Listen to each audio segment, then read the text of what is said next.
guys, how you going? Hope you're all doing very well. This afternoon I'm going to be doing yet another movie review, so hopefully you find this one interesting. This movie is a horror film from the United States, English language, released in the year 2021, directed by Brian Bertino, and this film is called The Dark and the Wicked. So The Dark and the Wicked is set in a rural farm. You've got an elderly couple, a husband and a wife. The husband is in bed, he is critically ill and he's getting worse as each day goes by and he doesn't have long left. So the wife is feeling helpless. She wants to help him, but she doesn't know how to. And then she gets in her head that there is an entity inside this farmhouse that is keeping him from getting better. So initially it starts off as a little bit of a period of psychosis. She starts to write in her notebook very morbid things. And so this is the reason why she believes he's not getting better. So her mental capacity is starting to deteriorate. So the son and the daughter arrive, they're middle-aged, and they're concerned about the mother's well-being. And so when they visit, they get to reunite with their parents, and they realise just how bad the situation is. And so they want to get their father out of here, but the mother doesn't want that. The mother said that they should never have come.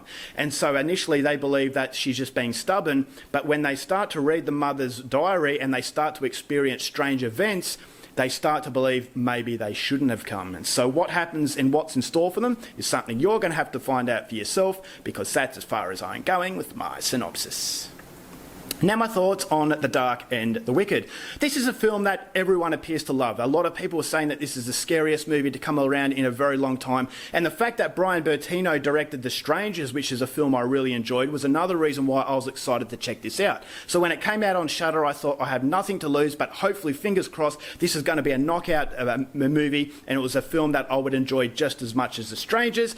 But unfortunately, I am going to say that I don't subscribe to the fact that this is such a great film. You know, each to their own. If you found this fantastic, then, you know, good for you. But for me, I thought as though this is very inconsistent in its level of confidence, which is something I'll go into a little bit later. But what I loved about The Dark and the Wicked was that it possessed a very strangling atmosphere. That strangling atmosphere was from the claustrophobia. I felt as though this farmland was a character of its own, and it reminded me of the atmosphere of the original Pet Sematary, where it was very downbeat and depressing, and its colour paletting. It was a very dark experience. It felt like it was very damp. I felt as though I was getting, my clothes were getting wet as I was watching this. I was getting muddy, and so it had that muddy kind of feel where I felt as though everything was grimy, everything was lacking of positivity. And so on one side you have a horror film, but on the other side you have a very dysfunctional family, and I thought the family actually evolved in a way that was very three-dimensional. And so not only do you have a horror film, but you have a movie about a dysfunctional family and a family coping with hardships such as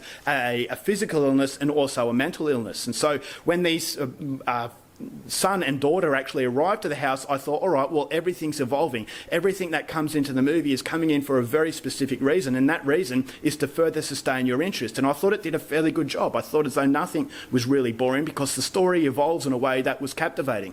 And each sort of revelation that you have with this family, it just intensifies that sense of anticipation. What is going to happen? What is around the next corner? And so that was all really well done. And so the score I thought was very haunting, and just the overall vibe that you get from start to finish was very consistent in its tone. And so production-wise, I thought this was phenomenal. It was, as I said, the setting was great. The characters and the performances from the actors was fantastic, and so you have a movie that is a little bit more complex than your generic sort of paranormal sort of film, and so that was all very good. And I thought the ending really matched the overall tone that the film had. So the anticipation, the ending, and the scenes of shocking material was a reward for that sense of anticipation, which made that sense of anticipation even more scary. But unfortunately, although this movie has a lot of good things going for it, the lack of confidence in scaring the audience by themselves was there, and it really does dampen the experience. Now, what I mean by that, the scariest parts of this movie is when it wasn't cueing the score. And so the camera might be going slowly, just panning across the room, and then all of a sudden you catch a glimpse of something out of the corner of your eye, and it sends a shiver down your spine. It sends the hairs on the back of your neck to stand up. And I thought, all right, well, I'm really scared by that. That was freaky. But then there are other moments that hold your hand, and so it starts to cue the music, and then therefore you brace for impact. And so you have these really good scares mixed in with these scares that kind of lack the confidence. And I thought to myself, it was very inconsistent in that approach.